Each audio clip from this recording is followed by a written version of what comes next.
Hello बच्चों, चलिए प्रश्न को पढ़ते हैं। इसमें लिखा है कि 5 किलोग्राम द्रव्यमान के एक पिंड को 2 मीटर लंबी रस्सी से बांधकर 2 चक्कर प्रति सेकंड की दर से क्षैतिज वृत्त में घुमाया जा रहा है, तो ज्ञात कीजिए पिंड का जड़त्व आघूर्ण।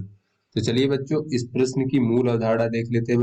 बच्चों इस प्रश्न की मूल अवधारणा इस प्रकार से है कि मान लीजिए हमारा कोई बच्चों घूर्णन अक्ष है, इसके परिता जो है कोई पिंड हमारा इस प्रकार से बच्चों घूर्णन गति अगर कर रहा है बच्चों, और बच्चों इस पिंड का द्रव्यमान m है तथा घूर्णन अक्ष से लंबवत दूरी बच्चों r है। इस प्रकार से बच्चों अगर ये इस प्रकार से इस अक्ष के परिता घूर्णन कर रहा है, तो इस अक्ष के परिता जो इसका जड़त्व आघूर्ण हो जाएगा वो क्या होगा बच्चों? तो जड़त्व आघूर्ण बच्चों I बराबर होता है पिंड का द्रव्यमान m तथा बच्चों घूर्णन अक्ष से लंबवत दूरी r का वर्ग। तो इस प्रकार से बच्चों हमारा जड़त्व आघूर्ण होता है। चलिए बच्चों अपने प्रश्न को हल करते हैं।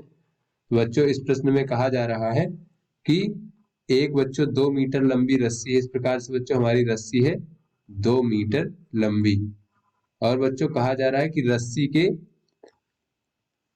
रस्सी से बांध करके 5 किलोग्राम द्रव्यमान का एक पिंड। तो बच्चों इस रस्सी से हम 5 किलोग्राम द्रव्यमान का एक पिंड बांध के उसको हम ऐसे क्षैतिज वृत्त में बच्चों घुमाएंगे। तो बच्चों जब हम इसको क्षैतिज वृत्त में घुमाएंगे तो बच्चों इसका घूर्णन अक्ष क्या हो जाएगा बच्चों? तो घूर्णन अक्ष हो जाएगा बच्चों जो रस्सी का दूसरा सिरा होगा वो इस क्षैतिज वृत्त का केंद्र की तरह कार्य करेगा। घूर्णन अक्ष बच्चों इस केंद्र बिंदु से होकर जाएगा तथा बच्चों इस क्षैतिज के लंबवत अर्थात बच्चों ऊर्ध्वाधर दिशा में हमारा घूर्णन अक्ष होगा। तो बच्चों ये घूर्णन अक्ष से जो इस पिंड की दूरी होगी बच्चों वो हमारा r बराबर बच्चों इस रस्सी की लंबाई के बराबर होगी, जो कि बच्चों हमारा 2 मीटर है। इस प्रकार से जहां हमारा बच्चों दिख रहा है ये r बराबर 2 मीटर।